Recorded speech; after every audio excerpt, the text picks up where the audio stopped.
¿Qué tal? ¿Cómo están? Muy buenos días. Muy buenos días. Me da muchísimo gusto saludarlos. Estamos desde el Museo de Linares.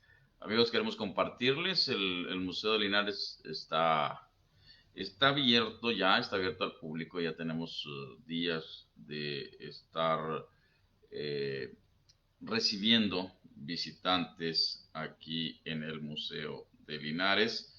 Nos va a dar mucho gusto que usted nos acompañe, venga y disfrute de las exposiciones que tenemos en el Museo de Linares, iluminando la armonía de Cora Díaz, una exposición muy interesante, muy rica, con mucho color, mostrándonos los últimos trabajos que ha realizado nuestra amiga Cora Díaz, que, conocemos las características de esta artista ya nacionalizada mexicana y que, siempre atenta a las invitaciones que le hacemos en el Museo de Linares para que participe con sus obras. Esta exposición se inauguró en octubre y hemos tenido desafortunadamente que cerrar el espacio durante el mes de diciembre, enero y parte del mes de febrero. Ya tenemos una semana que se abrió el espacio y de alguna manera tenemos los accesos, tenemos los accesos listos para que la gente nos pueda visitar. Y bien, esta mañana, como les decía yo, tenemos la oportunidad de leer, de tenerlos a ustedes en contacto y de alguna manera poder compartir parte de los textos, de los escritos o de lo que corresponde a la literatura que hay aquí en el museo. Hoy, hace un momento, compartía o platicaba con la autora de este libro y le decía que iba a compartir con ustedes eh, parte de unos escritos. Y este texto, este documento, este libro fue publicado, es publicado por Lumen, la editorial Lumen, y se convirtió en un documento que por las características del mismo, sobre todo porque describe mucho a nuestra ciudad, llena de cierta nostalgia, pero hay un apartado muy interesante en este libro que sucedió en 1918 y que se relata. Hoy voy a leerles ese texto que describe la autora y que de alguna manera es como si les voy a estar relatando lo que está sucediendo hoy en día. El libro que les voy a compartir, el texto que les voy a compartir, corresponde a el libro que se llama El murmullo de las abejas. El murmullo de las abejas, y la autora es nada más y nada menos que una persona con raíces linarenses que se llama Sofía Segovia. Aquí tenemos el documento, El murmullo de las abejas de Sofía Segovia. Es una historia muy interesante, muy rica, y este libro fue, les digo, es editado por Lumen. Tiene la primera edición en el 2015, en marzo, y se llevaron a cabo dos reimpresiones, otra en julio y otra en agosto. Eh, este, este libro eh, es una novela eh, muy interesante y quiero leerles, ya para empezar, quiero leerles La Española llega en octubre. Saludos, saludos a Joel, dice que es su libro favorito. Yo lo he leído dos, casi tres veces este libro, porque me llama mucho la atención. Por ahí de repente alguien puede decir, no, no me gusta, etcétera, pero no creo. Sobre todo la gente de Linares, e insisto, el documento tengo entendido que ya se ha presentado en España, se ha presentado en los Estados Unidos, bueno, aquí en México, en muchas partes, en Sudamérica parece que también, pero insisto, este párrafo, este capítulo, haz de cuenta que estamos relatando lo que se vivió hace aproximadamente un año, es decir, cuando empezó aquí la cuestión de la pandemia, ¿no? Y me voy a permitir tratar de leerles. La Española llega en octubre. Alguien tenía que ser la primera o el primero en morir aquel octubre de 1918. ¿Por qué no Mercedes Garza? Tras la junta con las damas del casino, llegó a su casa, pidió un té de canela y anunció que se acostaría un rato a descansar. A mediodía no se había levantado a comer, pero nadie se alarmó. Al anochecer, su marido llegó del rancho con hambre, esperando ser atendido por su esposa. Ay, señor, se sentía medio mal la señora. Ya tiene rato en la recámara y no sale, informó la cocinera. La puerta estaba cerrada con llave. Mercedes no respondía. Sergio Garza terminó entrando por la ventana del patio, solo para encontrar a su mujer recostada de lado, el té de canela sin terminar sobre el buró. Las valijas que la pareja había usado en su viaje a Eagle Pass, Texas, seguían a medio desempacar, lo cual era raro, al ser Mercedes una mujer quisquillosa y ordenada. Además, él sabía que, emocionada como estaba con las telas que había comprado, no podía haber dejado pasar el día sin visitar a su costurera para que le hiciera los nuevos vestidos de embarazo. Todo lo anterior podría haber sido un indicio suficiente, pero Garza necesitó acercarse a tocar la carne fría de su mujer para corroborar sus sospechas. El doctor Cantú llegó media hora después para confirmar lo que Garza ya sabía. ¿De qué murió, doctor? De un paro, contestó el médico con certeza y autoridad, aunque en realidad le habría gustado responder que no sabía. No le gustaba mentir. A simple vista, notaba que no había sido envenenada, picada por algún insecto, ni atacada por algún maleante. Pero, ¿cómo una mujer que en la mañana estaba sana moría por la tarde? Lo único que sabía era que Mercedes Garza había muerto por un paro cardíaco, pues nadie muere sin que se le detenga primero el corazón. Así que se quedó tranquilo al saber que con su respuesta no declaraba más que la pura verdad. ¿Ahora qué hago?, preguntó aturdido el aturdido viudo. Por lo pronto había que velar y sepultar a la joven madre muerta. Conmovidos, porque no todos los días moría una mujer de esa categoría o de esa edad bajo circunstancias misteriosas, en el velorio hubo lágrimas y conmiseración hacia el viudo, y al no haber explicación sobre la súbita muerte, todos lo abrazaron y le ofrecieron palabras de consuelo. Era un ángel que ya conocía a su bebé, o era una santa, y Dios la necesitaba en el cielo, porque siempre se lleva a las mejores, y esta fue la mejor de todas. Nadie, ni el propio marido, sabía decir con precisión en qué había sido la mejor Mercedes Garza. Pero, como Dios manda, de los muertos siempre se debe decir lo mejor.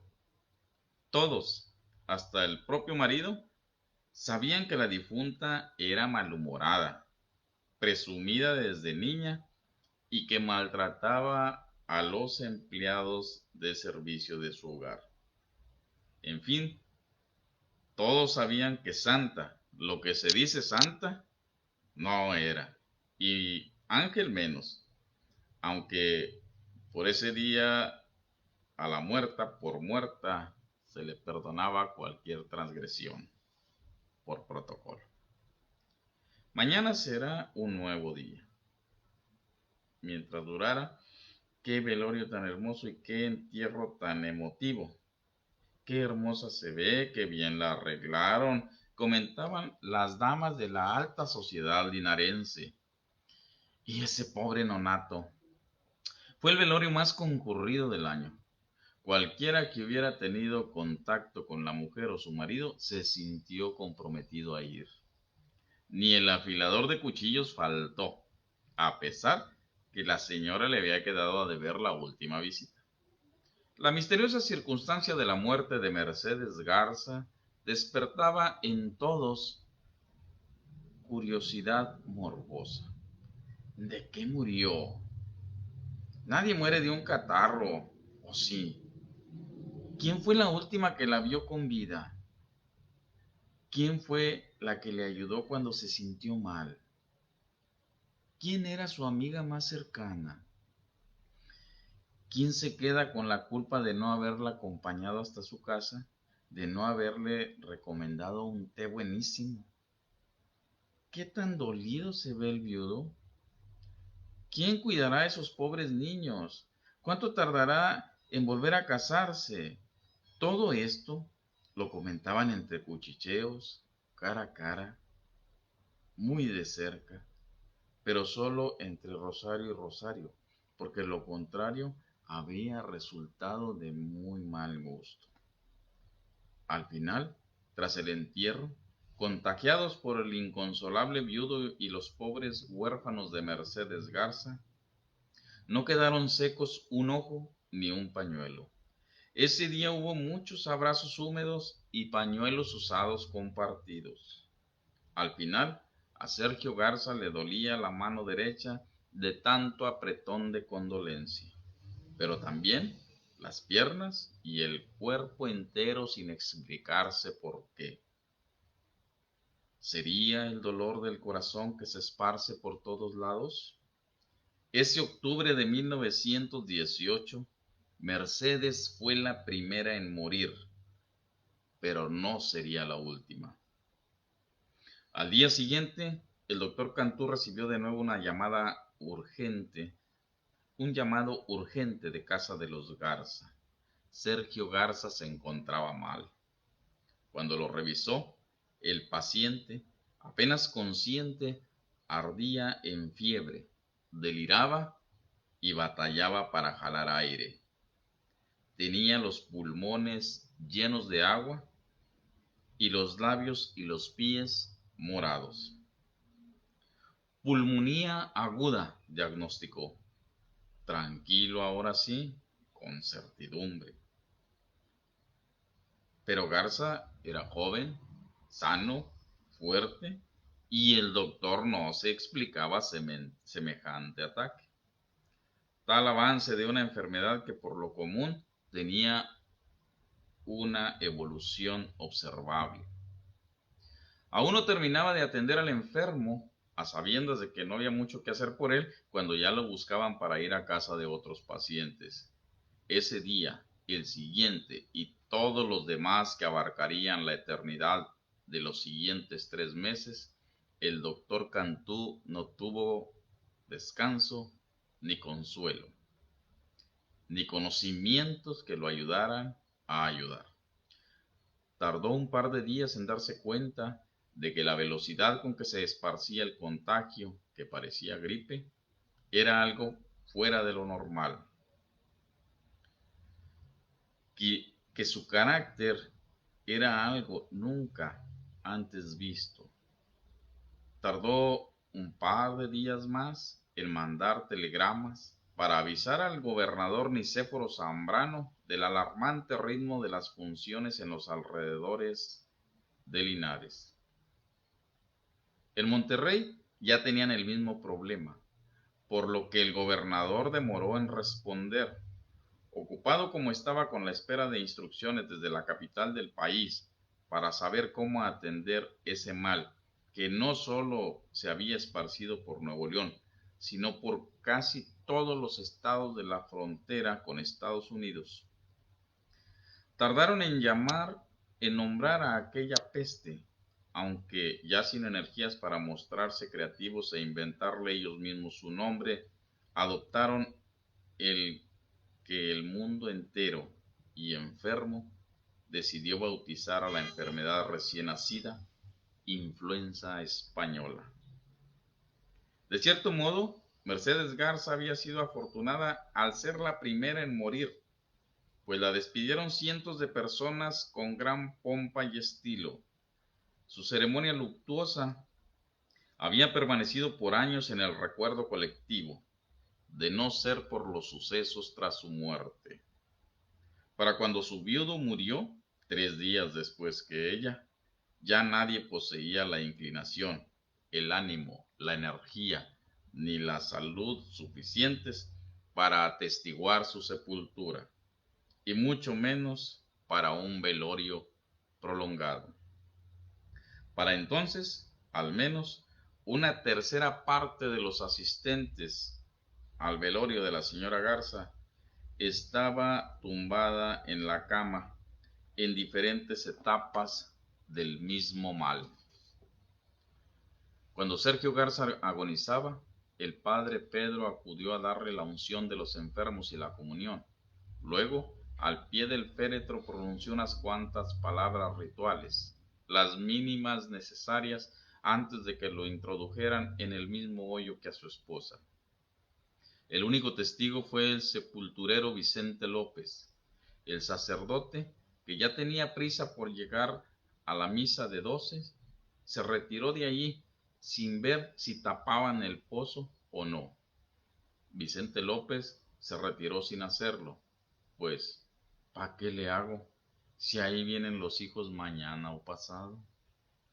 El sepulturero no era vidente, tan solo observador, y había llegado a sus conclusiones.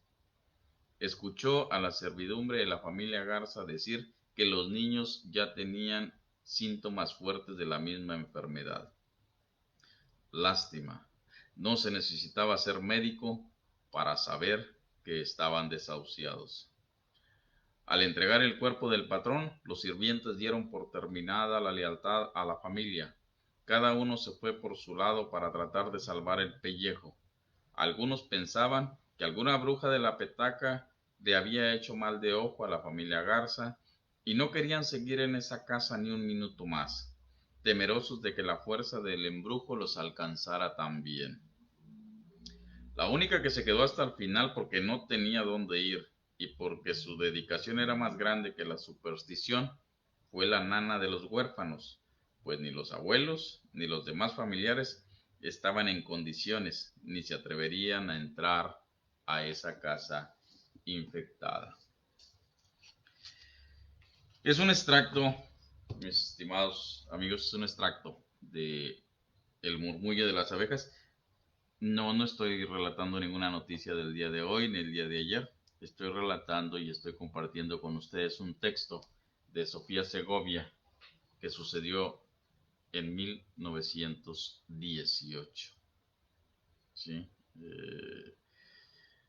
Hace 103 años aproximadamente, donde este mal que hoy nos aqueja, aquejó también en aquellos entonces. Entonces, la situación, las características, la descripción del evento es prácticamente lo que nosotros estamos viviendo el día de hoy, que hemos vivido durante todos estos días, estos meses, este último año, y que bueno, las condiciones de cómo empezó la pandemia en nuestro estado, en nuestra ciudad, cómo fue llegando, las circunstancias totalmente diferentes, en el sentido de que pues los medios de comunicación no son como los que hay el día de hoy. La manera de resolver las situaciones no son las condiciones de higiene de hospital, etcétera, de poder saber qué es lo que nos estaba atacando, pues no las tenían. En ese caso, el protagonista de esta historia, el doctor Cantú o la familia Garza, pues no sabían qué estaban sucediendo. Termina esa parte de ese texto diciendo que probablemente los embrujaron. Probablemente alguien que se dedica a hacer, bueno, en el sentido de utilizar el término de la petaca como una congregación que dentro del popular conocemos y sabemos a qué se refieren. Decían, bueno, algún embrujo que salió y que atacó a la familia, pues vámonos todos antes de que nos pase a nosotros también lo mismo. Interesante el texto, El murmullo de las abejas, de Sofía Segovia, decía. Es una historia muy interesante.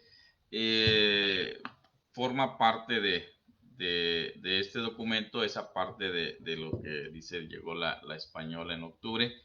Y así como viene esta historia, viene muchísimas más. Es una historia, El murmullo de las abejas es una historia que se da en Linares.